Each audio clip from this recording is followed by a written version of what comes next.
ஆயுத எழுத்து நிகழ்ச்சிக்கு உங்களை அன்போடு வரவேற்கின்றோம் நேர்களே. நாளைக்கு தமிழக சட்டமன்றம் கூட இருக்கிறது. எம்எல்ஏக்கள்லாம் வந்து ஆளுநர் உரை நடந்து இது எல்லாமே நாளைக்கு ஒரு அஃபிஷியலான அந்த முதல் கூட்டம் அப்படிங்கிறது கூட இருக்கிறது. ஏற்கனவே ஒரு கூட்டம் நம்பிக்கை வாக்கெடுப்புக்காக கூடியிருந்தாலும் கூட.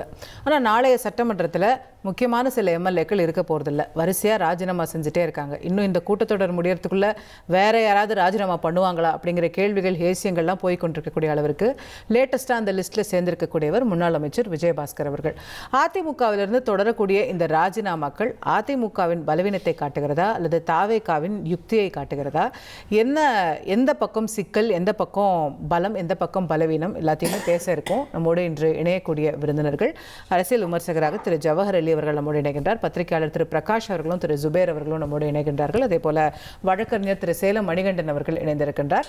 இன்னும் சற்று நேரத்தில் திரு புகழேந்தி அவர்களும் நம்மோடு இணைய இருக்கின்றார். திரு மணிகண்டன் அவர்கள்ட்ட தொடங்குறேனே, இன்னைக்கு இந்த எம்எல்ஏ போனாங்க, அந்த எம்எல்ஏ போனாங்க, அவங்க அப்படிங்கிறது இல்லாமல் விஜயபாஸ்கர் போன்ற ஒரு அதிமுகவின் ஒன் ஆஃப் த முகங்களாக இருந்த ஒரு அமைச்சராக இருந்தவர் இன்னைக்கு ராஜினாமா செய்கிறாரு அப்படின்னா, இன்னும் அஃப்கோர்ஸ் அவர் எங்கே சேர போகிறாரு, என்ன பண்ண போகிறாருங்கிறத அவர் தெரிவிக்கலைனாலும் கூட there are indications that he is going to டிவிக்கு.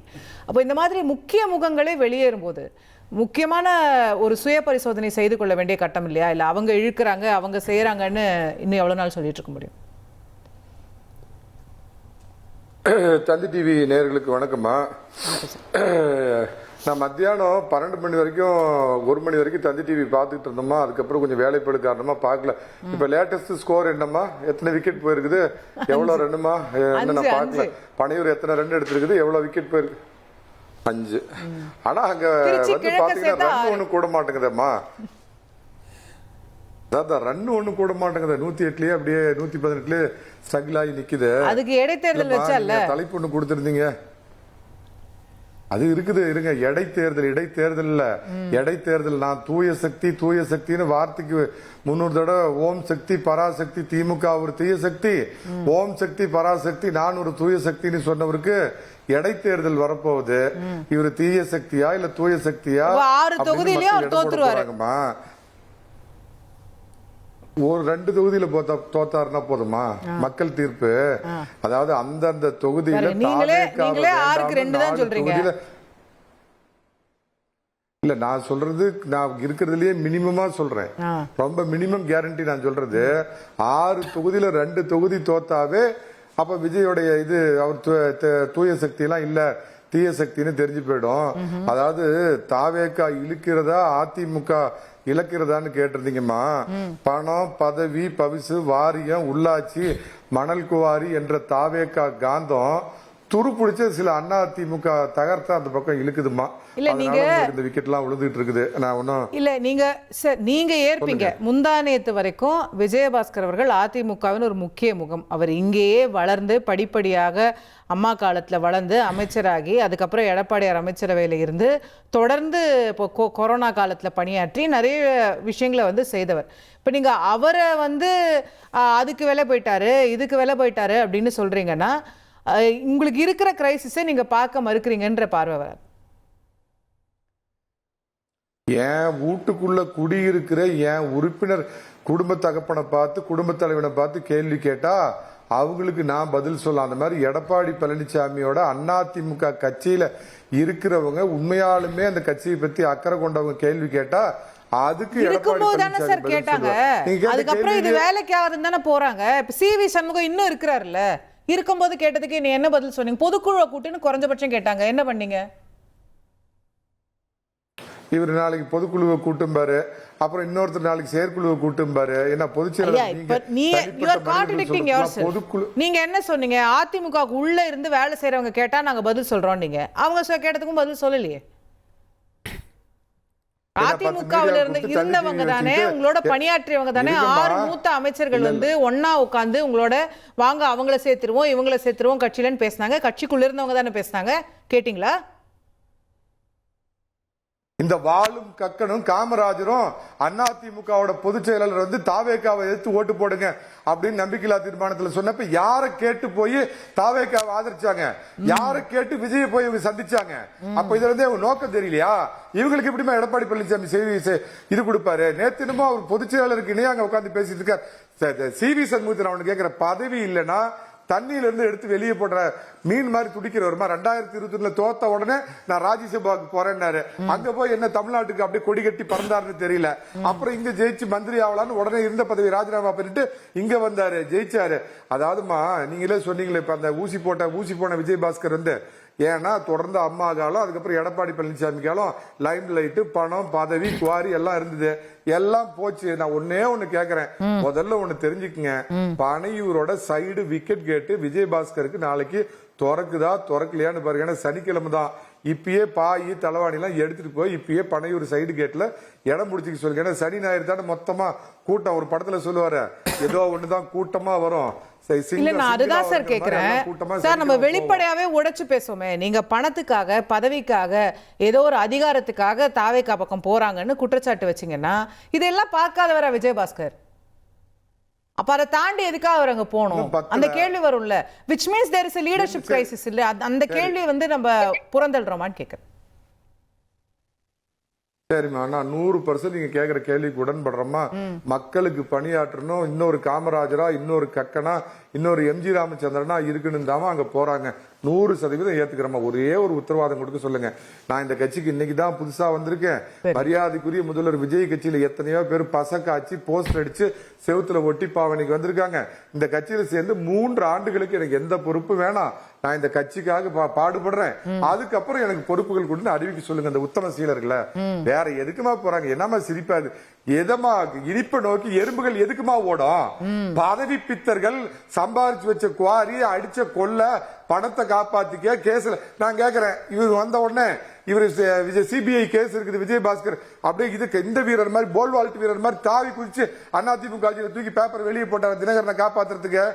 இப்ப வந்து போய் சேர்ந்த உடனே பனையூர் பங்கு தந்தை என்ன இவருக்கு புனித நீர் தெளிச்சு நீ இன்று முதல் யோவோ நாக்கப்படுவாய், நீ யோக்கியன் ஆகி விட்டாய் அப்படின்னு அங்க பிஜேபி சொல்லுவாங்களே வாஷிங் மிஷின். பனையூர்ல இவர் வேற வாஷிங் மிஷின் வச்சிருக்காராமா. விஜயபாஸ்கரை சேர்த்துட்டா தயவு செஞ்சு மரியாதைக்குரிய முதல்வருக்கு ஒரு வேண்டுகோள் வைக்கிற, கொஞ்சம் நஞ்சமாவது உங்களை ஒரு புதிய சக்தின்னு மக்கள்கிட்ட ஒரு இருக்கு. விஜயபாஸ்கர் மாதிரி ஒரு ஊழல் பெருச்சாளிகள், நான் CV சண்முகத்தை கூட ஊழல் பெருச்சாலின்னு சொல்ல மாட்டேன். விஜயபாஸ்கர் மாதிரி கொரோனா காலத்திலே கொள்ளையடிச்ச ஊழல் பெருச்சாளிகளை கூட சேர்த்துறீங்கன்னா கூட இருந்த கட்சிக்கே ரெண்டகம் பண்ணிட்டு வர்ற இந்த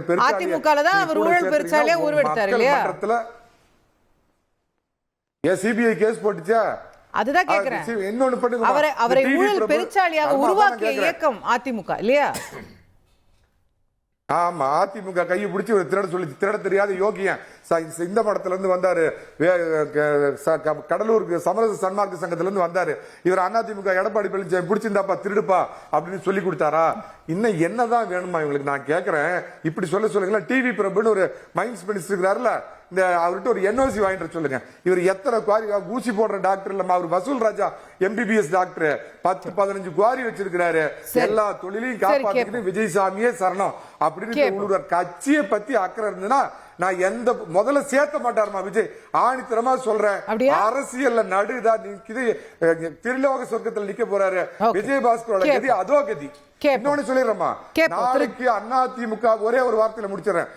அதிமுக பொதுச் செயலாளர் எடப்பாடி பழனிசாமி ஒரு பிரத்யேக பிரஸ் மீட் வைக்கிறாரு. அவசியமா உங்க தந்தி டிவி அனுப்புங்க, சில பயங்கரமான பிரேக்கிங் நியூஸ் உங்களுக்கு கிடைக்கலாம். எப்போ சார் அது? அதெல்லாம் ஏமா எதுக்குமா அப்புறம் உங்க இதுல பீட் ரிப்போர்ட் சொல்லிட்டீங்கன்னா ஒரு பிரேக்கிங் நியூஸ் போட்டுடலாம்ல. நான் தான் நாளைக்குன்னு சொல்லிட்டேன், நாளைக்கு எப்பன்னு பாத்துக்கங்க. Okay okay. திரு ஜவஹர் அலி, நியாயமான கேள்வி இல்லை அவர் கேட்கறது. நீங்க தூய சக்தின்னு சொல்லிக் கொள்ளக்கூடிய விஜய் அவர்கள் ஏற்கனவே குட்கா கேஸ், CBI கேஸ் எல்லாம் இருக்கக்கூடிய ஒருவரை நியாயமா கட்சியில சேர்க்க கூடாது, அந்த முடிவு தானே அவர் எடுக்க போறாரு அவர் சொல்ற மாதிரி? இல்ல அவர் வந்து தாவேக்காக்கு போறான்னு அறிவிச்சிட்டாரா? இல்ல, அதான் வந்தாலும் சேர்க்க மாட்டார். 4ஆம் தேதிக்கு முன்னாடி வந்தாலும் சேர்க்க மாட்டார் இல்லையா? அது அவங்க அதுதானே நிலைப்பாடா இருக்கும். மே 4ஆம் தேதி வரைக்கும் விஜயபாஸ்கர் ரொம்ப நல்லவர், வல்லவர், ஒரு மிகச்சிறந்த கட்சியினுடைய ஆர்வமிக்க ஒரு இளைஞர். அதெல்லாம் சொன்னது யாரு? எடப்பாடியார். 11 மருத்துவக் கல்லூரிகளை தமிழ்நாட்டுக்கு கொண்டு வரதுக்கு யார் காரணமா இருந்தாரு? மதுரையில ஒரு பெரிய காரணம் இவர்தான் விஜயபாஸ்கர். அவர் மட்டும் தானா, வேற யாரும் கிடையாது? எடப்பாடியாருக்குலாம் அதுல கிரெடிட் கிடையாது. இவருதான் முக்கிய காரணம். மத்திய அரசுக்கு கிரெடிட் கிடையாது. மத்திய அரசாங்கத்தோட போய் பேசி கொண்டு வந்ததெல்லாம் இவருக்கு அந்த கிரெடிட் முக்கிய பொறுப்பு வச்சவர்.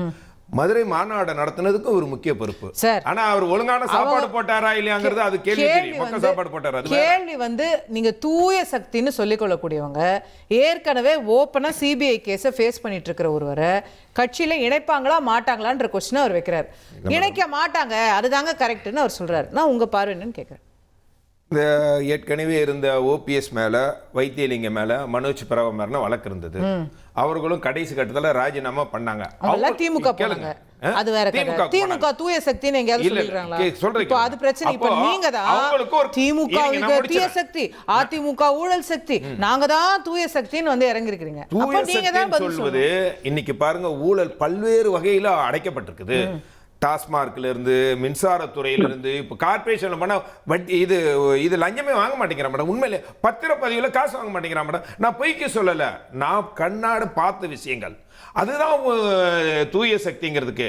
அரசியல் களத்துல நீங்க குள்ளநெறியினுடைய குணம் உங்களுக்கு தெரிஞ்சிரும் போது அதனுடைய பழக்கம் கொஞ்சமாவது ஆளுங்கட்சிக்கு இருக்கும். அப்பதான் உங்ககிட்ட இருந்து எப்படி காப்பாத்திக்கிற குணம் அவங்களுக்கு தப்பிக்கிறதுக்கு அவங்களுக்கு வழி தெரியும். அதனால நீங்க வந்து தூய சக்தி தீய சக்திங்கிறதுனா ஆட்சி அதிகாரத்தில் இல்ல சார். நீங்க பிஜேபி வாஷிங் மிஷின் சொல்றதுக்கும் இதுக்கு என்ன வித்தியாசம்னு அவர் கேக்குறாருல்ல. இல்ல, இப்போ நீங்க வந்து அவங்களுக்கு கொண்டு வந்து இப்போ திமுக இருந்தது வந்த 2 வருஷத்திலே ஸ்டாலின் செந்தில் பாலாஜிக்கு அமைச்சர் பதவி கொடுத்து டாஸ்மார்க். அததான் நானும் கேக்குறேன். அப்ப உங்களுக்கு திமுகக்கு என்ன வித்தியாசம்?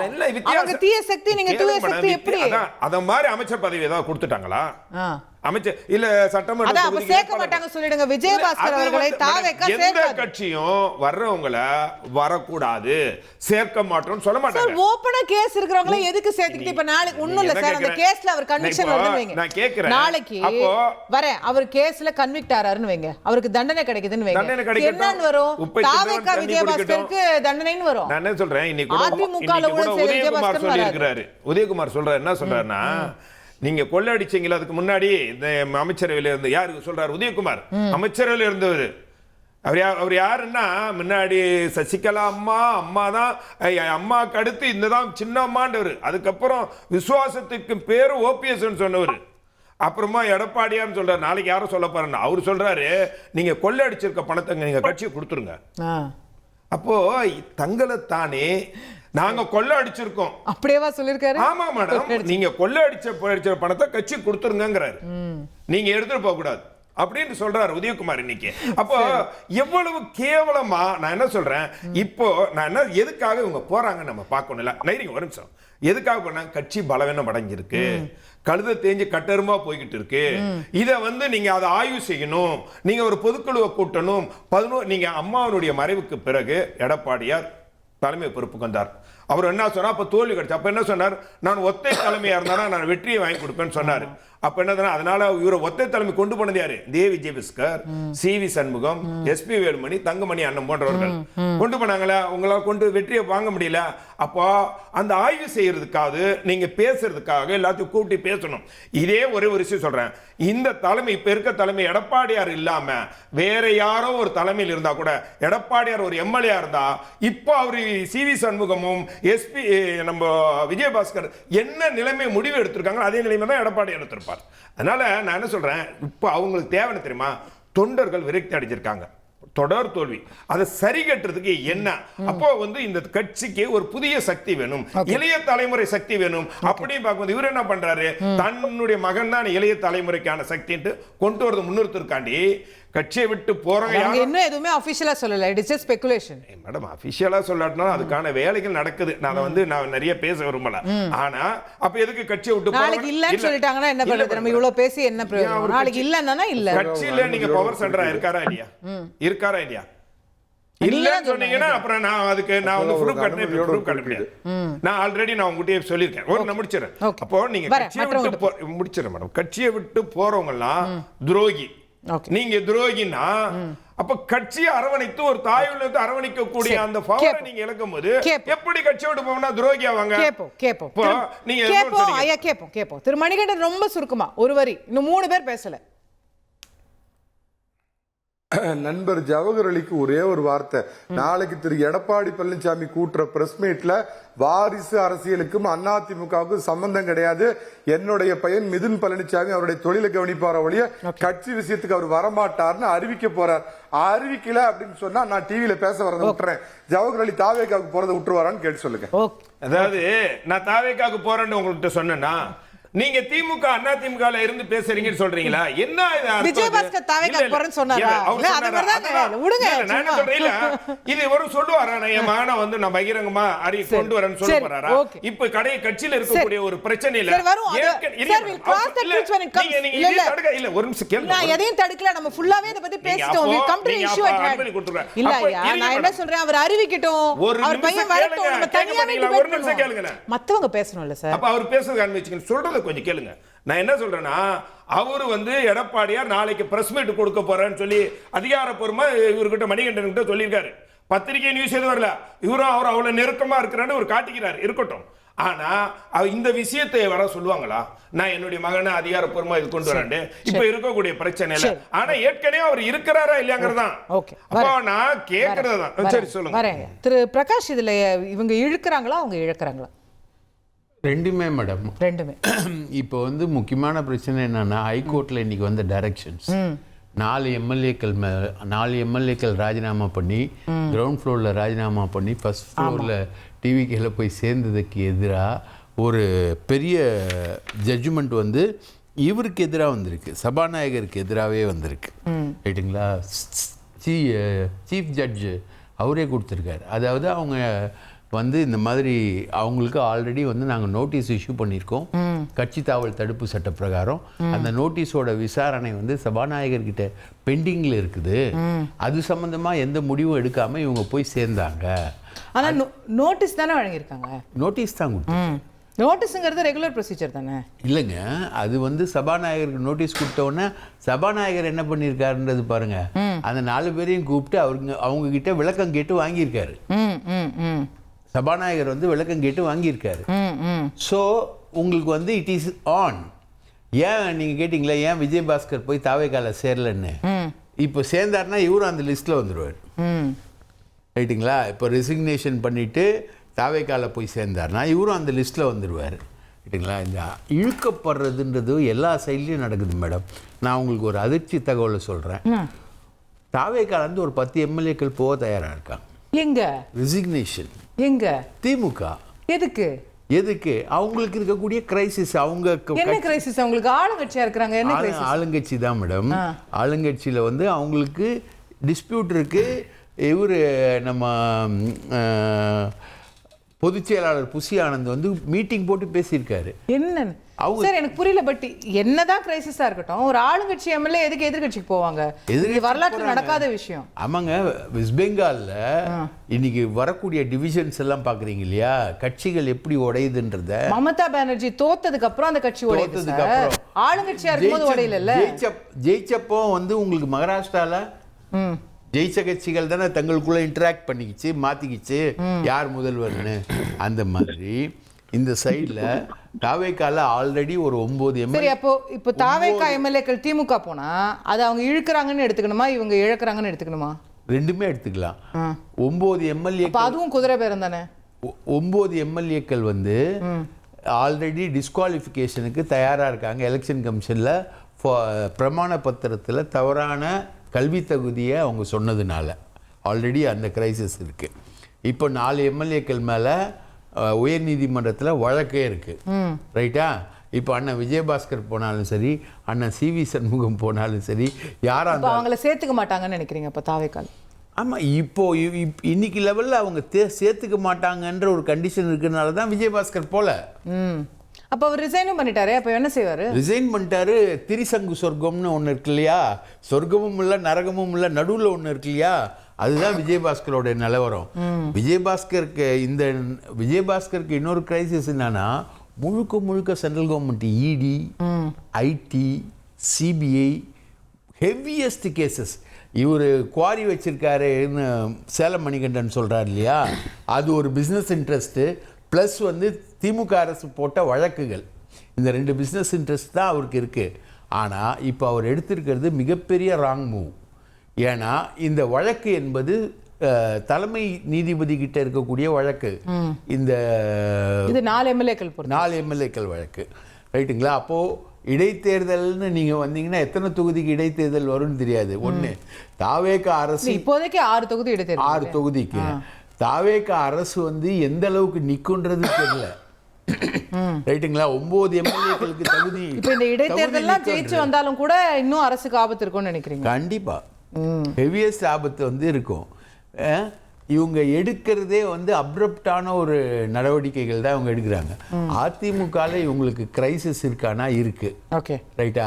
ஜவஹர் அலி சொல்கிற மாதிரி மிதுனை கொண்டு வர முயற்சி பண்ணுறாரானா முயற்சி பண்ணுறாரு, ரைட்டா? அதை அவர் வாபஸ் வாங்கிப்பார், இப்போதைக்கு பின்வாங்கிப்பார், ரைட்டா? அதிமுக கிரைசிஸை எப்படி சால்வ் பண்ணணுன்றதுக்கு ஒரு மெத்தட் இருக்குது.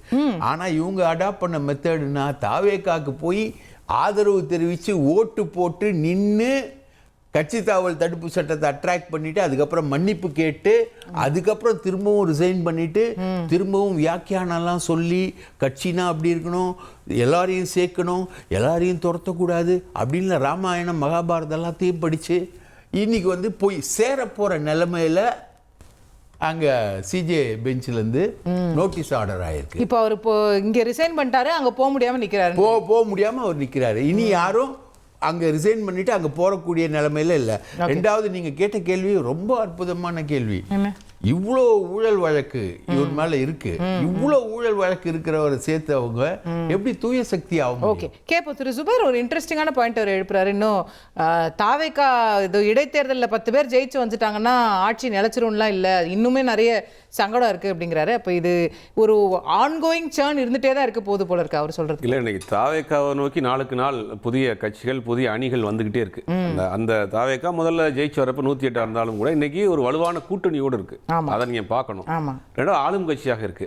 ரெண்டாவது, ஒருத்தர் வந்து ஒரு சட்டமன்ற உறுப்பினராக ராஜினாமா பண்ணிட்டு அவர் எந்த கட்சிக்கு வேணாலும் போய் சேரலாம். கரெக்ட். அது சட்ட ரீதியாக எந்த விதமான தடையும் கிடையாது. கரெக்ட். ஆனா அது ஜனநாயக ரீதியா பார்த்தா அது தவறான விஷயம். உங்களுக்கு நம்பி வாக்களித்த அந்த வாக்காளர்களை ஏமாற்றிட்டு போறீங்க. ஜனநாயக ரீதியாக பார்த்தா தவறு, சட்ட ரீதியாக பார்த்தா அது தவறே கிடையாது.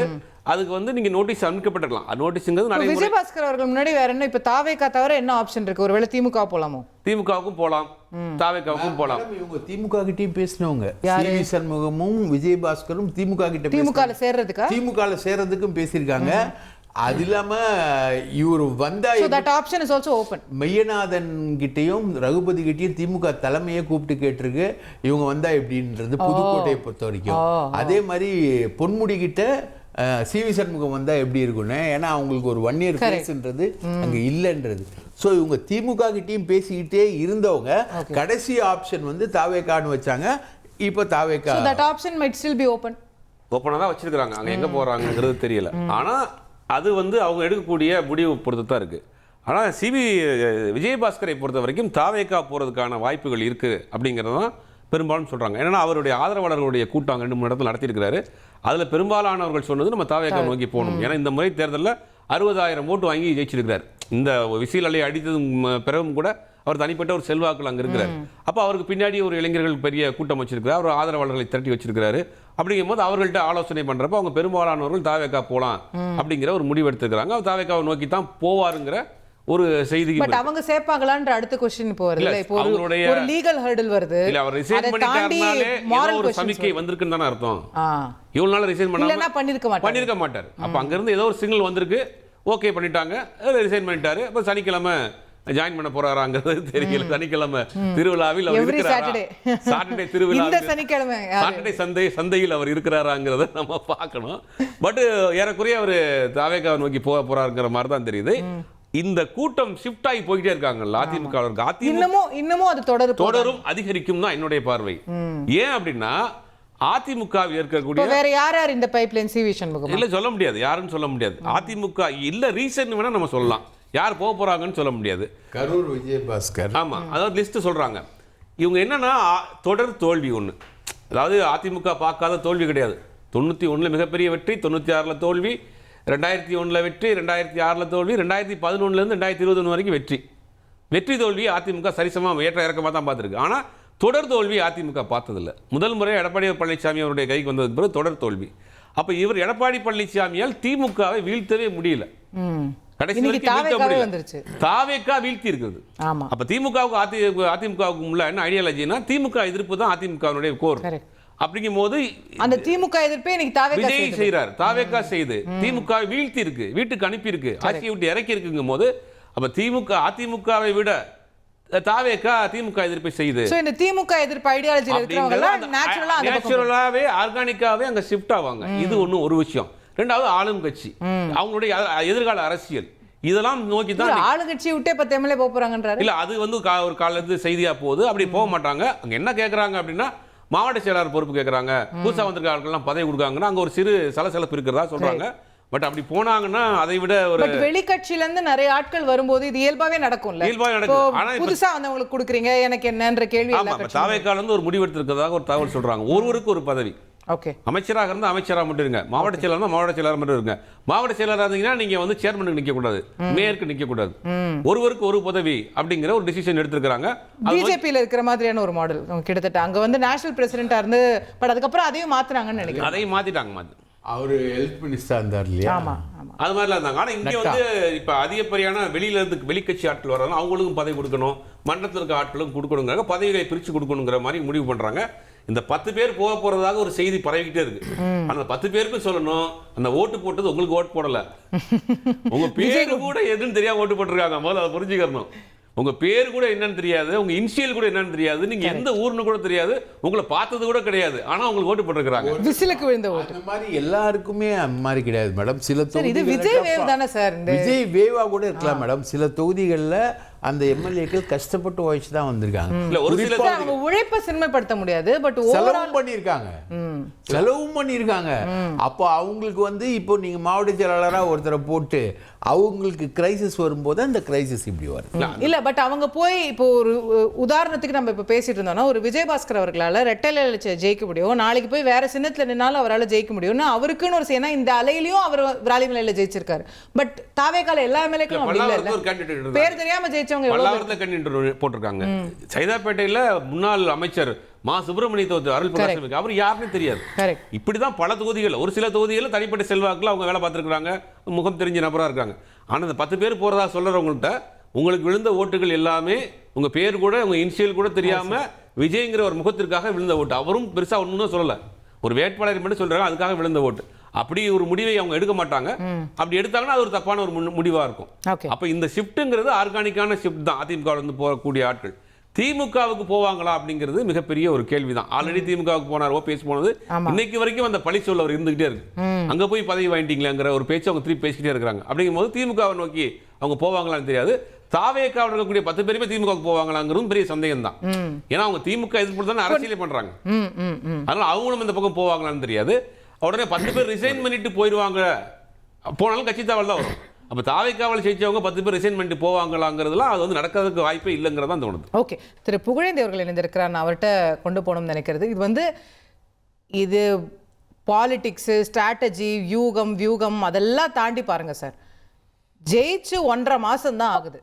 அதுக்குள்ள எம்எல்ஏக்கள் ராஜினாமா பண்ணிட்டு இன்னொரு தரப்புக்கு போறாங்கன்னா அங்கிருந்து ஒரு ஆசை வார்த்தையோ இல்லை அங்கிருந்து ஒரு என்டைஸ்மெண்ட்டோ அங்கிருந்து ஒரு கோரிக்கையோ இல்லை இழுக்கக்கூடிய முயற்சியோ இல்லாமல் இது நடக்குமா அப்படின்றது ரொம்ப பேசிக்கான அரசியல் இல்லையா? Good evening to Thanthi TV. Good evening sir. இப்போ இழுக்கட்டும், இழுக்காம போகட்டும் அசோகா. ஒருத்தங்க இழுக்கிறாங்க, இப்போ திராவிட முன்னேற்ற கழகத்திலிருந்து வாங்கன்றாங்க, இல்ல வேற ஒரு கட்சியிலிருந்து வாங்கன்றாங்க, தாவேக்கால இருந்து வாங்கன்றாங்க. மக்களால் தேர்ந்தெடுக்கப்பட்ட ஒரு சட்டமன்ற உறுப்பினர் வாக்களித்து இப்பொழுதுதான் வெற்றி பெற்றார்னு நீங்களே சொல்றீங்க. ஒரு அமைச்சராக பல ஆண்டு காலம் இருந்தவர், அவ்வளவு தெரியாதா? ஒரு இடத்துல இருந்து வெளியில போறோமே, அப்போ இப்பதானே ஜெயிச்சோம், அப்ப அந்த மக்களுக்கு என்ன மரியாதை கொடுக்குறோம் இல்லைன்னு சொல்லி தெரியாது. அதுதான் கேள்வி. அதுதான் கேள்வி. எஸ் எஸ் எஸ் அதான் உங்களோட கேள்வி. பதில் என்னன்னு கேட்டீங்கன்னா, இப்படி இந்த மை அலையறதுக்கு முன்னாடி ஒரு கட்சியினுடைய தலைமை மேல எவ்வளவு வெறுப்பு இருந்தால், ஆமாங்க உங்களுக்கு அழிஞ்சிச்சு, எனக்கு கொஞ்சம் இருக்கு மேடம். அதனால நான் என்ன சொல்றேன், இந்த கட்சியினுடைய தலைமை மீது அதிருப்தி மாத்திரம் அல்ல, இனி இந்த கப்பல் மூழ்கி கொண்டே இருக்கிறது. அதுல மாலுமியும் மாலுமி பக்கத்துல இருக்க பிஏ 2 பேரும் தான் இருப்பாங்க போல இருக்கு. எல்லாம் முடிஞ்சு போச்சு. அதுக்கு சப்போர்ட்டா பேசுறவங்கள பாராட்டணும். சார் இன்னும் பேசிக்கிட்டே இந்த இருக்காங்க. விஷயம் இல்ல, இது அது முழுகிற கப்பல் அங்கிருந்து போறாங்கன்னு சொல்றீங்க. இன்னைக்கு தாவேகாவோடு உடன் அமைச்சரவையில பயணிக்கக்கூடிய கூட்டணி கட்சிகள் இந்த மூவ வரவேற்றிருக்கிறாங்களா இல்ல ஆதரிச்சிருக்கிறாங்களா நீங்க பாருங்க. விடுதலை சிறுத்தைகள் கட்சி இதை வந்து நாங்க இதை ஏற்கலன்னு சொல்லுது. இந்த மாதிரி அதிமுக இருந்து எம்எல்ஏக்கள் இருப்பது தவறான முன்னுதாரணம் சொல்லுது. கம்யூனிஸ்ட் கட்சிகள் இதை ஏற்கல. அப்ப உங்க கூட இருக்கிறவங்களே ஏற்கனவே போது நீங்க பாக்கணுமா இல்லையா ஏதோ பிரச்சனையோ அப்படின்னு? இல்ல வர ரொம்ப நேரமா இந்த டிபேட் நான் கவனிச்சுட்டு தான் இருக்கேன்.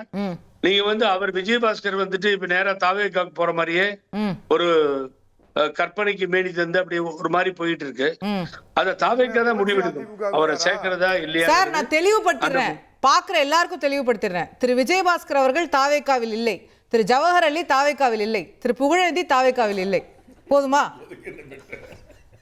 நானும் இல்லை, இங்க யாரும் இல்லை.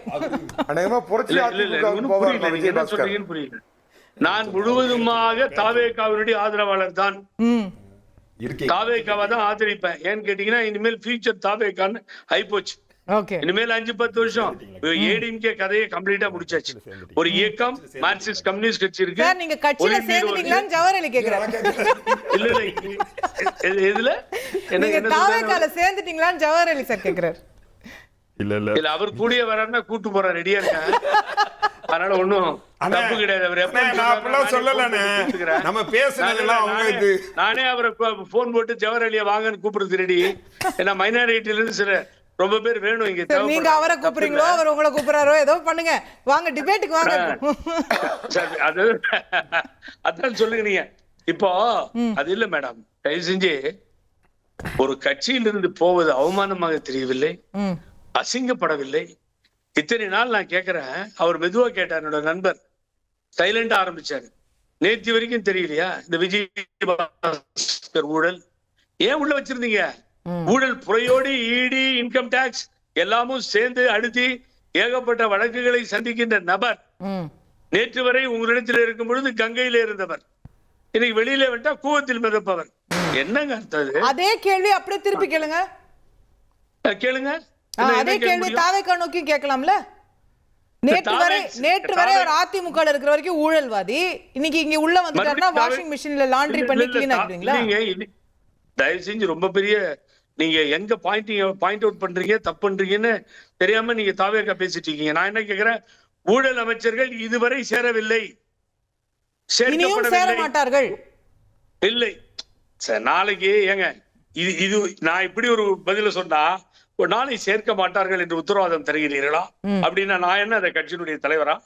நான் தெரியாம கேக்குறேன். இதுவரை அதுதான் கேக்குறேன் சார். அப்போ பேசிக்கே கேள்விக்குள்ள இருக்கு. இதுவரை இந்த நிமிடம் வரை அப்படிப்பட்டவர்கள் யாரையும் சேர்க்கவில்லை சரி என்பதுதான் உண்மை இல்லையா? அவர் மேல ஊழல் வழக்கு இல்லையா? அவர் மேல எவ்வளவு குற்றச்சாட்டு இருந்தது செங்கோட்டையன் மேல? இப்ப தூய சக்தியா? இப்ப நிலுவையில் இல்ல சார். இது என்ன சார் தூய சக்தியா, வெண்மை சக்தியா, கருப்பு சக்தியா? ஆளுகின்ற மக்கள் கொடுத்த சக்தி, மாபெரும் சக்தி. தமிழகத்தை ஆளுவதற்கு நண்பர் சொன்னாரு மிக அழகா. இவர் சட்டமன்ற உறுப்பினரா தெரியாது, அவர் அமைச்சரா தெரியாது, அந்த ஊர் தொகுதி மக்களுக்கும் வாக்களித்தவர்களுக்கும் தெரியாது. நிறைய இருக்கு சார். இல்ல விஜய் என்கின்ற மாபெரும் தலைவருக்காக விழுந்த வாக்குகள் விசிலுக்கு போய் நேரா வாக்குகள் விழுந்தது. அன்னைக்கே தந்தியில சொன்னேன், விசில் அடிச்சாதான் ரயில் மூவ் ஆகும், இல்லைன்னா மூவ் ஆகாது. மல்யுத்த போராட்டம் ஆனாலும் விசில் அடிக்கணும், விசில் அடிக்காம எதுவுமே நடக்காதுன்னு. அந்த விசில் மாபெரும். நான் என்ன சொல்றேன், ஜனநாயகத்தில் மக்கள் ஏற்றுக்கொண்டதை முதலில் நீங்களும் ஏற்றுக்கொள்ள முயற்சி செய்யுங்கள். அதை இப்பயே கண்டுபிடிச்சு அவர் ஊழல். நான் என்ன கேக்குறேன், மக்கள் ஏற்றத மற்றவங்க ஏற்காங்களாங்கிறத தாண்டி ஏன் உங்க கூட்டணி கட்சிகள் ஏற்கல? ஏன் விசிகே கண்டிக்குது? அதிமுக வந்து ஆள் இழுக்க கூடாது தப்புன்னு விசிகே ஏன் சொல்லுது, கம்யூனிஸ்ட் ஏன் சொல்லுது? இல்ல ஒரு நிமிஷங்க. அனைத்து இந்திய அண்ணா திராவிட முன்னேற்ற கழகம் இரண்டாக உடைந்து பெரிய பிரச்சனை என்னன்னு கேட்டீங்கன்னா உடைந்தது. அது உடைந்து போய் 25 பேர் ஓட்டு போட்டாங்க. 21 அந்த உடைந்த அணியை போய் முதலமைச்சரே பாக்குறாரு. ஆமாங்க, 4-5 பேர் வெளியில போயிட்டாங்க. அசோகா ரிசைன் பண்ணிட்டாங்க, வெளியே போயிட்டாங்க. பொது தேர்தல் வருது. அதுக்கு முன்னாடி அவர் போய் சந்திச்சு பூங்கொத்தெல்லாம் கொடுத்துட்டாரு சார். நான் எந்த கொத்து வேணா ஓட்டு போடுறதுக்கு ஒரு நாள் முன்னாடி. ஆமாங்க, நடக்கட்டும். எல்லா ஆபீஸுக்கும் போனார். பழனிசாமி மாத்திரம் ஒத்துக்கல. அவர்கிட்ட போகல. அது சரியா பண்ணிருக்காரு அவர். என்னை பொறுத்தவரை அதனுடைய தலைவர் மிக சரியான முடிவு எடுத்திருக்கிறார். ஏன்னா இவர்கிட்ட போனா அதோட நம்ம ஒழிஞ்சோன்னு தெரியும் அவருக்கு. ஆகவே அங்க போகவே இல்லை, நல்ல காரியத்தை பண்ணார். இப்ப நான் என்ன கேக்குறேன், இன்னைக்கு 4 பேர் மொத்தம் நீங்க ஞாபகம் வச்சுக்கோங்க. சரி, அந்த 1 திருச்சி கிழக்கு 5. சரி, உங்களுக்கு தில்லு தைரியம் இருந்ததுன்னா, இவங்களுக்கு அரசியல் உண்மையிலே தைரியம் இருந்ததுன்னா பழனிசாமிக்கு நீங்க திமுகவையும் சேர்த்துக்கோங்க. எப்படி ஆட்சி அமைக்கிறதுக்காக, முதலமைச்சர் ஆகிறதுக்காக திராவிட முன்னேற்ற கழகத்தை போய் அண்டினீர்களோ சேர்ந்தீர்களோ, அப்புறமா திமுக அப்படி ஒரு அறிவிப்பை கொடுத்ததோ, திமுகவையும் சேர்த்து கொண்டு இன்னும் என்னை பொறுத்தவரை ஒருத்தர் வந்துட்டார், 9 பேர் வர இருக்கிறார்கள். கிட்டத்தட்ட 15 இடைத்தேர்தல்கள். ஆமாங்க, ஒன்னும் சொல்றேன் 15 இடங்களுக்கு இடைத்தேர்தல் வரும். ஒரு இடத்துல வென்று காட்டுங்கள், திமுகவையும் சேர்த்துட்டு வாங்கன்ற நான். Alliance with DMK, come on. நீங்க முதலமைச்சர் ஆகிறதுக்காக முயற்சி பண்ணீங்கல்ல, நாடே பார்த்துச்சு இல்ல. அது சி.வி. சண்முகம் பசங்க மேல சத்தியம் பண்ணார்ல, வெளியே வந்து அத்தனை எம்எல்ஏக்களும் உண்மையை சொல்லிட்டாங்கல்ல. சரி, ஆகவே அவர்கள் 2 பேரும் சேர்ந்து வந்து நீங்க 9 பேர் முக்கியமான விஷயம் அசோகாவுக்கு. அந்த 9 பேர் யாருன்னு கிடைச்சா அசோகா மக்கள் ஆர்வமா இருக்காங்க, சொல்லுங்க. இப்ப 9 பேர் யார் லைனா வரும். இந்த சட்டமன்ற கூட்டத்தொடர் ஆரம்பிச்சிருக்கு, அதனால அது முடிஞ்ச பின்னாடி தான் வரும். இப்பதான் சட்டமன்ற உறுப்பினர்களுக்கு எல்லாம் ட்ரைனிங் முடிஞ்சது. சரி, ஆகவே டெஃபினட்டா வரதாங்க போறாங்க, இருக்க மாட்டாங்க யாரும். இல்ல இப்ப சி.வி. சண்முகம் இருக்காரா அந்த லிஸ்ட்ல? நிச்சயமா இருக்கார். எம்.ஆர். விஜயபாஸ்கர் இருக்காரா? பட் இங்க வராரா, எங்க போறாரு அதெல்லாம் நான் சொல்ல மாட்டேன். சி.வி. சண்முகம் லிஸ்ட் அங்க தொடர்ந்து அவர் இருக்க முடியாது. ராஜினாமா லிஸ்ட் வேற, தாவேக்காக்கு போற லிஸ்ட் வேற. அவர்கள் சொந்த முடிவை எடுக்க வேண்டும். நாளைய தினம் சட்டமன்ற தொகுதியில் போய் மக்களுக்கு காரணத்தை சொல்ல வேண்டும். இந்த ரீசனுக்காக நான் ரிசைன் பண்ணேங்க. இசுகே சுப்பையா அந்த மத்த 3 பேர் சொன்ன மாதிரி மேம்பாட்டு திட்டங்களுக்காக இந்த 5 வருடம் நான் களப்பணியாற்ற வேண்டும், மக்களுக்கு திட்டங்களை கொண்டு வர வேண்டும். அதற்காக நான் ஆளுங்கட்சியை நோக்கி போனேன்னு சொல்லி சரியான காரணத்தை சொன்னது போல அவர்கள் காரணத்தை சொல்ல வேண்டும். Another question you are raising, very important question. ஊழல் வழக்குகள் இருப்பவர்களுடைய நிலைப்பாட்டை தாவேகா என்ன முடிவெடுக்க போகிறது என்பதை நாம் பார்க்க வேண்டும். ஆகவே அதுல பிரச்சனைகள் இருக்கு. ஆகவே நேத்து நல்லவரா இருந்தாரு, நேத்து கெட்டவரா இருந்தாரு, இன்னைக்கு நல்லவர் ஆயிட்டாரா நம்ம ஜட்ஜ் பண்ண முடியாது. கேப்போம் சார், கேப்போம். திரு பிரகாஷ், நம்ம வர லெட்ஸ் எக்ஸ்பேண்ட் திஸ் டிபேட். நம்ம அதிமுகல இருந்து நடக்கக்கூடிய ராஜினாமாக்கள், நீங்க அதிமுகல இருந்து தாவேக்கா போறாங்க, இந்த விஷயத்தையே நம்ம பேசிட்டு இருக்கோம். இன்னைக்கு வைகோ முதலமைச்சரை சந்திக்கிறாரு. ஏற்கனவே துரை வைகோ அவர்கள் அவர் ஏர்போர்ட்ல போய் முதல் ஆளா வரவேற்கிறாரு. அப்போ இந்த ஒரு பேச்சும் ஓடிக்கிட்டு இருக்கிறத நம்ம மறுக்க முடியாது. இப்போ அவங்க பொதுக்குழுல கூட்டணி குறித்து முடிவுன்னு சொல்றாங்க. இப்போ மதிமுகவுடைய அணிமாற்றத்துக்கும் வாய்ப்பு இருக்கு. கண்டிப்பா மதிமுக அணி, ஆனா அவங்க ஜெயிச்சது உதயசூரியன்ல ஜெயிச்சிருக்காங்க. அதில் 2 எம்எல்ஏக்களும் நாங்கள் ராஜினாமா பண்ண மாட்டோம்னு வைகோ கிட்டே சொல்லிட்டாங்க. அப்படியா? நாங்கள் ராஜினாமா பண்ணோம். ஏன்னா அந்த ப்ராசஸ்க்குள்ளே அவங்க போகிறதுக்கு முன்னாடி அவங்க திமுகவில் உறுப்பினர் ஆகிட்டு தான் உதயசூரியனில் நிற்க முடியும். ரைட்டா? அது நம்ம துரை வைகோ எக்ஸ்பிளைன் பண்ணார் இல்லைங்களா, அதான். ஸோ அவங்க 2 பேரும் இல்லை, அவங்கள எப்படியாவது ஒருத்தரை ராஜினாமா பண்ண வச்சுட்டு வைகோ அந்த இடத்துல போட்டி போட்டு அசம்பிளிக்கு உள்ளே போயிட்டு அவர் அமைச்சர் ஆகணுன்றது தான் வைகோவோட ஸ்ட்ராட்டஜி. திருச்சி கிழக்குலாம் இல்லை, இவர் தனியா போகணுன்றதுதான். திருச்சி கிழக்கு எம்டியா இருக்குல்ல, அவர் நிக்கலாமே, அது ஒரு ஆப்ஷன் இருக்குல்ல. திருச்சி கிழக்கு எம்பி அவர் எம்பியா போலாம். எம்டியா இருக்குன்னு சொன்னேன். திருச்சி கிழக்கு தொகுதி இப்போ காலியா இருக்கு. அங்க ஆப்வியஸ் கேண்டிடேட், யார் கேண்டிடேட்னு நமக்கு தெரியாது. அது வைகோக்கான இடமா இருக்கலாமா? ஏன், அது திருமாக்கான இடமா கூட இருக்கலாம்ல. அவர் டினை பண்ணிட்டாரு. பல பிரஸ் மீட்ல சொல்லிட்டாரு. ஆனா திருச்சி கிழக்கு இது வரைக்கும் அந்த மாதிரி ஒரு டேங்கிள் போல. வைகோ அவருடைய 2 எம்எல்ஏக்கள் ஒருத்தரை ராஜினாமா பண்ண சொல்லி ப்ரெஷர் பண்ணிக்கிட்டு இருக்காரு. அது மூலமா அவர் போறாரு. இன்னைக்கு அவர் போயிட்டு ஸ்டெர்லைட்லாம் டிஸ்கஸ் பண்ணல. மேக்சிமம் அவர் டிஸ்கஸ் பண்ணது தாவேகாவோட அலையன்ஸ் தான் டிஸ்கஸ் பண்ணிட்டு இருக்காரு. அவர் போறதுக்காக வைகோவுக்கு அமைச்சர் ஆகணுன்ற ஆசை. பட் அவங்கள ஆன் தி ஃபிளிப் சைடு யோசிங்க. இப்போ விடுதலை சிறுத்தைகளை அமைச்சராக்கணும்னா காங்கிரஸ்ல அமைச்சராக்கணுங்கிற தேவை தாவேகாவுக்கும் இருக்கு. ஏன்னா அவங்க ஆதரவு இருந்தால் தான் இன்னைக்கு ஆட்சின்னு இருக்கும்போது அவங்கள தக்க வச்சுக்கணும் அப்படிங்கிற தேவை இருக்கு. இன்னைக்கு அவங்க மதிமுகவை ஏன் அமைச்சரவை கொடுக்கணும்? வைகோ அவ்வளோ பெரிய டால் ஃபிகர்ல. வாஜ்பாய் அமைச்சரவையில் வைகோவை கேட்டப்போமே வாஜ்பாய் அமைச்சரவையில் ஆகல இல்லை, கணேசமூர்த்தி தானே ஆனார், இவர் ஆகலைல்ல. அப்படிப்பட்ட ஒரு ஃபிகர் வந்து இங்கே அது சரி சார், இல்ல அவரோட உயரம்ங்கிறது வேற விஷயம். But that is not reason. இப்போ நான் ஏன் அவர் அகாமடேட் பண்ணணும்னு எனக்கு ஒரு காரணம். அகாமடேட் பண்ணுறதுக்கான அவசியமே கிடையாது. அந்த there is no political reason. there is no political reason. அந்த மாதிரி ஒரு வேலையை வந்து இவர் செய்வாரா, விஜய் செய்வாரான்றதுக்கான வாய்ப்பே கிடையாது. பட் இவர் போய் ஆதரிக்கிறதுக்கான தேவை என்ன இருக்கு இப்போ? எக்ஸாக்ட்லி. இவர் அடுத்து ஒருவேளை உள்ளாட்சி தேர்தல் ரைட்டு, அதுக்கான விஷயங்கள்னு வச்சுக்கோங்க. அதில் வைகோ ஒன்றும் பயனடைய போகிறதில்ல, அவங்க கட்சி பயனடைய போது உள்ளாட்சி தேர்தல், அடுத்து வரக்கூடிய எம்பி தேர்தல், இதெல்லாம் வந்து கணக்கில் போட்டு பண்ணலான்னு வச்சுக்கோங்களேன். பட் அது வந்து டூ ஃபார் ஸ்ட்ரெச்சிங் இல்லையா? இப்பயே ஏன் அதை செய்யணும்? இப்பயே பார்த்துட்டு செய்யலாம் இல்லையா? ஆனால் வைகோவுக்கு வந்து ஒரு வன்மம் வந்து திமுக மேலே இருக்குது. திமுகவை அவர் விரும்பலை, ரைட்டுங்களா? அது நிற்க சொன்னப்போ கூட அவர் வந்து சீர்காழியில் அந்த கேண்டிடேட் வந்து அவர் வந்து சுயேட்சை சின்னத்தில் தான் நிற்க சொன்னாங்க. இவர் தான் வந்து உதயசூரியனில் நிற்க சொல்லுங்க அப்படின்னு இவர் தான் ப்ரொபகேட் பண்ணார். 24 மணி நேரத்தில் அதை வந்து மாற்றினாங்க. ஸோ அவருக்கு திமுக பிடிக்கல. ஆனால் இந்த 2 எம்எல்ஏக்களுக்கும் நாங்கள் அதை ரிசைன் பண்ணிட்டு வர தயாராக இல்லை, நாங்கள் திமுகவில் தான் இருப்போம். வந்தால் எம்எல்ஏ இல்லாமல் தான் வரணும். வந்தால் எம்எல்ஏ இல்லாமல் வரணும். அப்படி வந்தான்னா இங்கே வேலை இல்லை. எக்ஸாக்ட்லி, இங்கே வேலை இல்லை. இங்கே இந்த இணைப்பு நடக்குமான்றது ஒரு இணைப்பு நடக்குமான்றது இல்லை. போகாத ஊருக்கு வழி தேடுறவர் தான் வைகோ என்றைக்குமே, ரைட்டா? அந்த மாதிரி போகாத ஊருக்கு ஒரு வழி தேடி ஒரு விஷயத்தை வந்து ப்ரிஸ்கிரைப் பண்ணி லைம்லைட்டில் நிற்கணும் அப்படின்றதுக்காக ட்ரை பண்ணிட்டு இருக்காரு. திரு சுபேர், இது ஒட்டுமா மதிமுக தாவேகா உறவுங்கிறது? இல்லை, வைகோ மீது விஜய் ஒரு பெரிய நம்பிக்கை வைத்திருக்கிறார், மரியாதை வைத்திருக்கிறார். ஓகே, அவரை போன்ற ஒரு அவரோட உயரத்துக்கு அந்த மூத்த அரசியல்வாதி தன்னுடைய இருக்கணும்னு நினைக்கிறார். இல்லைன்னா முதலமைச்சர் இன்னைக்கு வந்து 1 மணி நேரம் உட்காந்து பேசிட்டு இருக்க மாட்டார். நேற்று ஆதவர்ஜனா போய் பார்த்திருக்க மாட்டார். வைகோ மாதிரியான ஒரு சீனியர் லீடர் நம்ம கூட அனுபவம் வாய்ந்த ஆட்கள் கூட இருக்கிறப்ப இந்த ஆட்சியை ரன் பண்ணிட்டு போகணும்னு பார்க்கணும். வைகோ அவர்களுக்கு என்னன்னா, இளைஞர்கள் அதிகம் உள்ள ஒரு கட்சியோடு சேர்ந்து டிராவல் பண்றப்ப தன் கட்சியும் சேர்ந்து வளரும் நினைக்கிறார். இது 2 பேருமே கிவன் டேக் தான், அது ஒன்றும் பிரச்சனை கிடையாது. ஆனா அந்த எம்எல்ஏக்கள் ரிசைன் பண்ணுவாங்களா? பிரகாஷ் சார் சொன்ன மாதிரி what you bring to the table இருக்குல்ல, எம்எல்ஏக்கள் இல்லாம வரும்போது வேல்யூ வேற, எம்எல்ஏக்களோட வரும்போது அதை தாண்டி அவங்களுக்கு தேவைப்படுது. அவங்களுக்கு தெரியாதா 2 பேருமே உதயசூரியன் சின்னத்துல திமுகவின் மெம்பர் ஆயிட்டு தான் வேட்பாளராக நிக்கிறாங்க.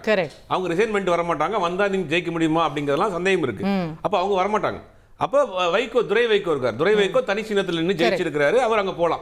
அப்ப ஒரு எம்பியோட போவார். ஒரு எம்பியோட அந்த டெல்லியில ஒருத்தர் இருப்பாரு, ரெப்ரசன்டேட்டிவா டெல்லியில ஒருத்தர் இருப்பாருன்னு போவார். ஆனா இந்த அவர் வந்து நேரடியாக மாநில அரசியலுக்கு வருவாரா, பை எலெக்ஷன்ல நிற்பாரா அப்படிங்கிறதெல்லாம் அது தெரியாத விஷயம் தான். அதுக்கான முயற்சி நடக்குதான்னு தெரியல. ஆனா அவங்களுக்கான ஒரு நெருக்கம் இருக்கு. இந்த நெருக்கத்துக்கு பின்னாடி திமுகவினுடைய வருத்தம் இருக்கு. ஏன்னா திமுக மதிமுகவை எப்படி ஹேண்டில் பண்ணுச்சுங்கிறத நம்ம பார்த்தோம். ஏன்னா நம்ம பார்லிமெண்ட் எலெக்ஷன்ல ஓப்பனா மேடையிலே அழுதார் துரை வைகோ. நான் உங்களுக்கு என்ன பண்ணேன், நான் தம்பி மாதிரி தானா அப்படின்னு.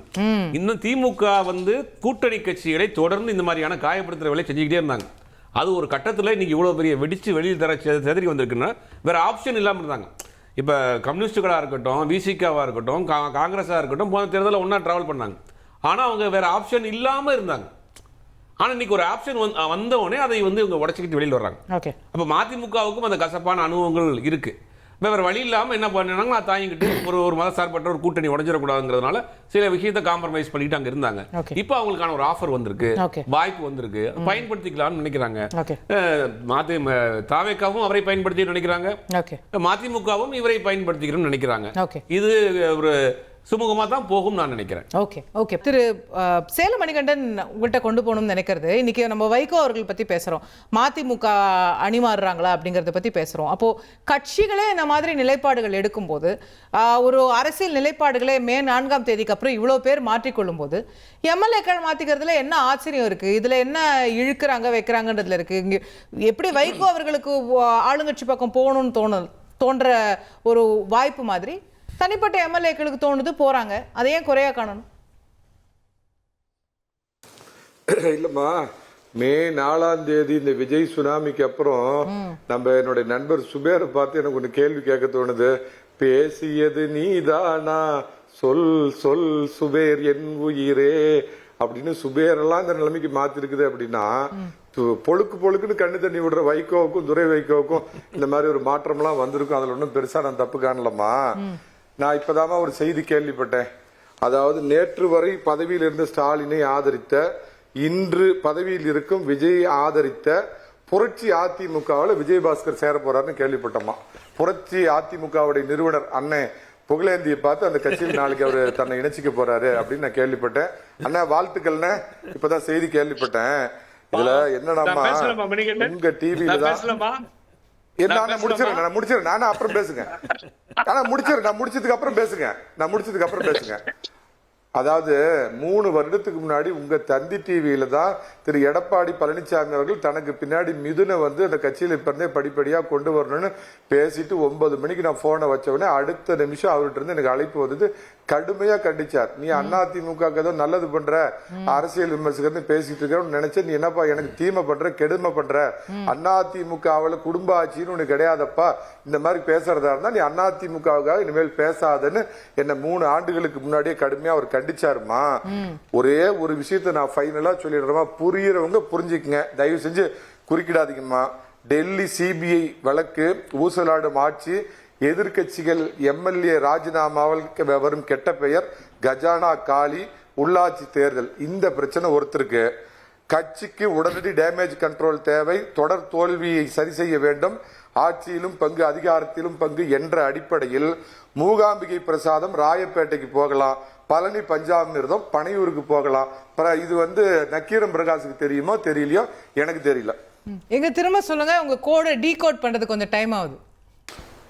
ஒரு தடவை சொல்லுவாரு, நான் ஒரு தடவை சொன்னா திருப்பி சொல்ல மாட்டேன். ஒரு தடவை யூஸ் பண்ண பொருள் இன்னொரு தடவை யூஸ் பண்ண மாட்டேன். சரி புகழேந்தி சார், உங்களுக்கு ஒரு தடவை நான் சொன்னா திருப்பி சொல்ல மாட்டேன். அதாவது மணிகண்டனுக்கு மனமார்ந்த வாழ்த்துக்கள். ஏன்னு கேட்டீங்கன்னா, ஒருத்தர் இனிமேல் அதிமுக ராயப்பேட்டை பக்கம் போக மாட்டாங்க, காலியா கிடக்குது. இதோ மூகாம்பிகை பிரசாதம் நானும் அதை ரொம்ப ஐ திங்க் பண்ணிட்டு இருக்கேன். எடுத்துட்டு இருக்கு, ஒருத்தரும் திரும்பி கூட போறது இல்ல. அதனால வர்றவங்க எல்லாம் நான் ஆரம்பிச்சிருக்க கட்சிக்கு வந்தா அத பெருமையா இங்க மணிகண்டன் சொல்லும் பொழுது வாழ்த்துக்கள், நன்றி, வரவேற்கிறோம், தப்பே கிடையாது. அதிமுக மாத்திரம் எடப்பாடி தலைமையில் இருக்க அதிமுகவுக்கு யாரும் வரமாட்டாங்க. ரொம்ப நேரமா நீங்க கொஸ்டின் ரைஸ் பண்ணீங்க, போன இதுலயே நான் பதில் சொல்லியிருக்கணும். இடதுசாரிகள், அண்ணன் திருமா தலைமையில் இருக்கின்ற விடுதலை சிறுத்தைகள் கட்சிகள், ஐஎம்இஎல், முஸ்லிம் அந்த கட்சி, ஆகவே இப்படி எல்லாம் இப்ப மதிமுக, ஆகவே ஆட்சியிலும் அதிகாரத்திலும் பங்கு வேண்டும் என்ற குரல் பல ஆண்டு காலமாக ஒலித்துக் கொண்டே இருக்கிறது. அதற்கு ஒரு முடிவு ஏற்படும் பொழுது சரி, இந்த சிறிய கட்சிகளுக்கும் இடம் கொடுக்கிறார்கள், அழகு பார்க்கிறார்கள், நம்மை வரவேற்கிறார்கள் என்று தெரிந்துதான் அவர்கள் திசை மாறுகிறார்கள். அவர்கள் தாவேகாவை வரவேற்கிறார்கள். அதுதான் உண்மை. சென்றவனை கேட்டேன் வந்துவிடு என்றான், வந்தவனை கேட்டேன் சென்று விடு என்றான் ஒரு பாட்டு வரும். அது மாதிரி போனவனும் வாழ்றான், இருக்கவனும் போய்கிட்டு இருக்காங்க. ஆகவே தினம் இப்ப நம்ம பேசிட்டு இருக்கும் பொழுது எத்தனை பேர் போறாங்களோ தெரியாது. ஆகவே கம்ப்ளீட்டா கரைஞ்சு போச்சு. யாரும் கடைசி வரைக்கும் சொல்ல மாட்டீங்களே, அங்கதான் ஒரு சஸ்பென்ஸ் இருக்கட்டுமே. நான் தான் சொல்லிட்டேனே, ஒரு 15 சட்டமன்ற கேளுங்க. எனக்கு ஒரு அண்ணன் சொன்னதனுடைய நீட்சி, 25 பேர் எதிர்த்து ஓட்டு போட்டாங்கல்ல, அந்த 25 பேர்ல பதவி நீக்கம் போயிடக்கூடாதுன்னா ஒரு மீண்டும் எடப்பாடியை சொன்னாங்க. அவர்களுடைய கோபமும் அவர்களுடைய பிரச்சனையும் இன்னும் அப்படியே இருக்கு. அந்த 25 பேர்ல அந்த 20 பேர் போய் 5 பேர் போயிட்டா கூட இன்னும் 20 பேர் இருக்காங்க. அதுல 9 பேர் 10 பேர் இருப்பாங்க கண்டிப்பா. அதுதான் யார் யாருன்னு கேக்குறேன்.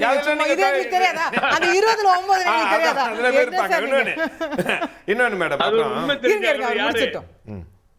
புகழேந்தி சார் முடிச்சிருங்க லாஸ்ட் ரவுண்ட். இல்ல நாங்க அந்த 15 பேர் 25 பேருன்னு நீங்க சொல்லிட்டு இருக்கீங்க, அவரும் சொல்றாரு. அது லிஸ்ட் நாளைக்கு 2-3 நாள்ல வந்துரும் அசோகா. எல்லாம் ரெடியா இருக்காங்க இங்க வர்றதுக்கு. அதுதான் உண்மை. ஆகவே எல்லா கூட்டணி கட்சிகளும் நீங்க சொன்ன மாதிரி எங்கேயாவது ஊழல் புறையோடியவர்கள் உள்ளே வந்து விடுகிறார்களோன்ற ஒரு அச்சம் இருக்கிறது. இப்ப நீங்க இது விடுதலை சிறுத்தைகள் கட்சி எடுங்க, அவர் மேல நம்ம அந்த அமைச்சர் மேல இல்ல, அந்த விசிகேவும் அந்த கம்யூனிஸ்டுமே இந்த மாதிரி எம்எல்ஏக்கள் அணிமாறுறத ரசிக்கலன்னு சொல்றேன். இல்ல, அவருடைய ஓன் கருத்து, அந்த கட்சியினுடைய கருத்தா இருக்கலாம். இப்ப நீங்க சொல்றீங்களே, அவர் பேசும்போது நண்பர் சொன்னார், என்ன சொன்னார், அதாவது இந்த கட்சி தாவியர்கள் பிரச்சனை, பிரகாஷ் சொன்னார், ஒரு பிரச்சனையும் வராது சார், தூக்கி குப்பையில போட வேண்டியது அந்த கம்ப்ளைண்ட் எல்லாம். 9 வருஷத்துக்கு முன்னாடி ஓபிஎஸ் அண்ணன் அவர் தலைமையில 11 பேர் எடப்பாடி பழனிசாமி கவர்மெண்ட் எழுத்து போட்டது, சுப்ரீம் கோர்ட் கொடுத்த டைரக்ஷன். கர்நாடகால 24 எம்எல்ஏ மாறி உடனடியா ராஜினாமா கொடுத்துட்டு போனது, ஆட்சியை கவிழ்த்தது, சுப்ரீம் கோர்ட் டைரக்ஷன் கொடுத்தது. சரி. 9 வருஷமா என்ன சார் ஆச்சு? ஓகே 9 வருஷமா அப்படியே விழுந்திருக்கு. இன்னொருத்தர் எம்எல்ஏ ஆயிட்டாரு திமுகவுக்கு போய் ஓபிஎஸ். நடந்ததா இல்லையா? சரி ஆகவே என்னை பொறுத்தவரை சொந்த கருத்து ஓகே இந்த தேங்க் யூ சார் டிஸ்குவாலிஃபிகேஷன் நிக்காது அசோகா. தேங்க் யூ நீங்க எத்தனை கட்சி மாறினாலும் Thank you. நிக்காது. அதுக்கு எந்த சட்டமும் கிடையாது. Thank you, sir. சும்மா முடிக்கணும். பூச்சாண்டி ஏமாத்துறது. Thank you, பதவி thank you. போயிடும். தேங்க் யூ வேற என்ன போயிடும்? எல்லாருக்கும் ஒண்ணும் போகாது. Thank you sir. திரு பிரகாஷ் நிறைவான Thank you, கருத்து thank you. சொல்லுங்க. அதாவது டிஸ்குவாலிஃபிகேஷனை பற்றி ரொம்ப ஈஸியாக பேசுகிறாங்க. உங்களுக்கு ஜார்க்கண்டில் சிட்டிங் சீஃப் மினிஸ்டரை அவர் கவர்னர் மாளிகைக்கு போயிட்டு வரும்போது தூக்கிட்டு போகிறாங்க. சிபு சோரனா அவங்க அப்பாவை யார் தெரியல கூட்டிகிட்டு போகிறாங்க. Hemant Soren if I'm correct. Hemant சோரனை கூட்டிகிட்டு போகிறாங்க. விளையாட்டு கிடையாது இது. இவர் போய் அவங்க கட்சி தாவல் படி ஓட்டு போகிறதுக்கு முந்தின நாள் போய் விஜய் பார்த்துட்டு வர்றாரு. சார் நான் என்ன சொல்றேன், அது டிஸ்குவாலிஃபிகேஷனா இருந்தாலும் ராஜினாமா இருந்தாலும் ரிசல்ட் ஒண்ணுதான். இடைத்தேர்தல் வரப்போகுது. திரும்ப நின்னா அவங்க ஜெயிக்கிறாங்களா இல்லையான்னு தெரிய போகுது. அவ்வளவுதான். செகண்ட்மா அந்த டிஸ்குவாலிஃபிகேஷன் எல்லாத்துக்கும் தயாரா தானே இருப்பாங்கன்ற. இல்லைங்க, டிஸ்குவாலிஃபிகேஷன் பெண்டிங் இருக்கும்போது you cannot resign and contest. அதுல தான் லீகல் கிரே ஏரியா. அது லீகல் கிரே இருக்கு. அதுதான் இன்னைக்கு ஹைகோர்ட் சேலஞ்ச் பண்ணியிருக்கு. ரைட்டுங்களா? அதை நீங்கள் லைட்டாக எடுத்துக்க முடியாது. அந்த மாதிரி ஒரு ஆளோடைய வேட்பாளர் மனு இருக்கு இல்லையா, அதுவே ரிஜெக்ட் ஆகிடும். ஓகே கேட்போம். திரு ஜுபேர் நிறைவான கருத்து. இல்லை, திமுக ரெண்டு பேருமே வழக்குகளை மாறி போட்டுகிட்டே இருக்கிறாங்க. உடனே தேர்தல் வந்துடக்கூடாது. இப்போ பை எலெக்ஷன் உடனே வந்துடக்கூடாது. அவாய்ட் பண்ணுறதுக்காக பண்ணுறாங்க. பார்த்தீங்கன்னா திருச்சி கிழக்கில் போட்டிருக்கிறாரு. பல தொகுதிகளில் போகிறாங்க. ஏன்னா இன்னும் கொஞ்சம் நாளில் போடுற 45 நாள் முடிய போகுதுன்னு நினைக்கிறேன். அதுக்குள்ளேயும் போட்டு முடிச்சிருவாங்க. அப்போ பை எலெக்ஷனுங்கிறதை காலதாமதப்படுத்துறதுக்காக பண்ணுறாங்க. அப்போ இந்த வழக்குகள்லாம் பெருசாக நிற்காதுன்னு தான் தோணுது. ஓகே திரு ஜவஹர்லால் நிறைவான கருத்து. அதாவது நான் செகண்ட் ரவுண்ட்லேயே பேசுவேன். இப்போ தான் ஃபர்ஸ்ட் செகண்ட் ரவுண்டில் வந்தீங்க. அதாவது கட்சி மாறுறது இல்லை, நான் செகண்ட் ரவுண்ட் வாய்ப்பு கொடுக்கணும். முக்கியமான இது கூப்பிட்டு வாய்ப்பு கொடுக்கலன்னா எப்படி? அது நியாயம். அப்போ வரவே முடியாதுல்ல. கட்சி மாறுறதை அவங்க ரசிக்கலைன்னு சொல்கிறீங்க. விசிகா கம்யூனிஸ்டுகள் ரசிக்கலை. அவங்க ஒரு கூட்டணி மாறினதை மக்கள் ரசித்தாங்களா? இல்லை. அதே மாதிரி தான் அவங்க என்ன சொல்லி போனாங்க, என்ன சொன்னாங்க, அதாவது ஜனாதிபதி ஆட்சி வந்துடக்கூடாது அப்படிங்கிறனால நாங்கள் ஒரு ஆதரவு கொடுத்தோம். அதே நிலைப்பாட்டில் தான் இந்த 25 எம்எல்ஏக்களும் சொன்னாங்க. ஜனாதிபதி ஆட்சி வந்துடக்கூடாதுன்னு அதனால ஆதரவு கொடுக்குறோம்னு சொன்னாங்க. அதுல 2 பேருடைய நோக்கமும் ஒரே நோக்கம். சரி, ஆனா ராஜினாமா பண்ணிட்டு போறத நாங்க ரசிக்கலன்னு திருமாவளவன் அவர்கள் அதுக்கு முன்னாடி கூட இவங்க வர்றதை கூட ரசிக்கலன்னு சொன்னது. அப்போ தான் இருப்போம், இந்த ஆட்சி அதிகாரத்தை நாங்க எந்த வகையிலும் அசைச்சு வந்துடக்கூடாது. இது நியாயமான ஜனநாயகம் இல்லை. ஒன்று. ரெண்டாவது, 96 புரட்சி தலைவி அம்மா தோத்துருக்காங்க. தோத்த கையை கூட எல்லாரையும் அழைச்சி இது தோல்விக்கான காரணங்கள் எல்லாத்தையும் விசாரிச்சிருக்காங்க. இன்னும் சொல்ல போனால் டான்சி அங்கே அந்த கிரவுண்டில் ஒரு கூட்டத்தை போட்டி அதெல்லாம் பண்ணியிருக்காங்க. அதையெல்லாம் எடப்பாடியார் செஞ்சே இந்த செயற்குழு பொதுக்குழு கூட வேணாம், செயற்குழு நிர்வாகக்குழு கூட்டி இந்த தலைவர்களை எல்லா அதிருப்தியில் இருக்கக்கூடியவங்களாம் விவாதிச்சு வந்தாருவீங்களேன், இவ்வளோ ஒரு பிரச்சனையை உருவாயிருக்காது. நான் பிரச்சனையே ஆகிறது காரணம் எதுவுமே நான் விவாதிக்க மாட்டேன் அப்படிங்கும் போது தான் அப்போ அந்த பிரச்சனை பூதாகரம். அது அப்போ நமக்கு ஒரு தாயிலும் இல்லாத ஒரு இயக்கத்தில் நாம் இருந்தனால அவர் நம்ம எப்பயுமே அவர் எடப்பாடியார் தன்னை எதிராக நினைக்கக்கூடியவர்களை அவர்கிட்ட அந்த எதிராகவே பார்ப்பார். அப்போ இனிமேல் இந்த கட்சியில் இருந்தால் நம்மளுக்கு எந்த பயனும் இல்லை அப்படிங்கிற போகிறாங்க. அது இப்போ ஒரு எம்எல்ஏ பதவி ராஜினாமா பண்ணுறாங்கன்னா சாதாரண விஷயம் இல்லை. அவங்களுக்கு ஒரு நம்பிக்கை, நான் பை எலெக்ஷன் நிற்போம், அது மக்கள் தீர்ப்பு என்ன இருக்கோ அதை ஏற்றுக்கிறோன்னு சொல்லிட்டு தான் போகிறாங்க. அல்ல, ஆனால் இதில் சுமையாக இருக்குண்டா தாவேக்காக்கு மிகப்பெரிய சுமை தான். தாவேக்கா தான் அவங்கள ராஜினாமா பண்ணுதுன்னு சொல்கிறீங்க தெரியுமா? அது நிச்சயமாக ஏற்கனவே மெஜாரிட்டி ஆட்சியை வந்துருச்சு. இன்னும் கொஞ்சம் நாளைக்கு ஆட்சியை கலைக்க முடியாத நிலையில் இன்னும் இவ்வளோ பேர்களையும் வெற்றி பெறல. ஒரு தோல்வி அடைஞ்சால் கூட இந்த ஆட்சிக்கு எதிரான மனநிலை மக்கள் வந்துட்டாங்கன்னு ஒரு பிம்பம் உருவாக்கப்படும். அப்போ அதனால இது தாவேக்கா சொன்னனால தான் போறாங்க. ஒவ்வொரு சட்டமன்ற உறுப்பினருடைய தனிப்பட்ட விருப்பம். அதனால இப்ப கூட கட்சி அதிமுக கட்சி சரியா போகணும்டா, தலைமை அந்த தலைமை பொறுப்புல நான் விலகி கொள்கிறேன், இளைஞர் சமுதாயத்தை கொண்டு வரும்னு சொல்லிட்டு ஒரு அறிவிப்பு எடப்பாடியார் சப்போஸ் நாளைக்கு இது பிரஸ்ல சொல்லிட்டாருவீங்களா, மீண்டும் போனவங்க எல்லாம் சேர்றதுக்கான வாய்ப்புகள் நிறைய இருக்கு. ஓகே, பொறுத்திருந்து பார்ப்போம் என்ன நடக்க போகுதுன்னு. நாளைக்கு சட்டமன்றம் கூட போகுது, அதுக்கு பிறகு என்னென்ன மாற்றங்கள் வருதுன்னு பார்ப்போம். நிகழ்ச்சியில் கலந்து கொண்டு கருத்து தெரிவித்த அனைவருக்கும் நன்றி, பார்த்தவங்களுக்கும் நன்றி நேயர்களே, வணக்கம்.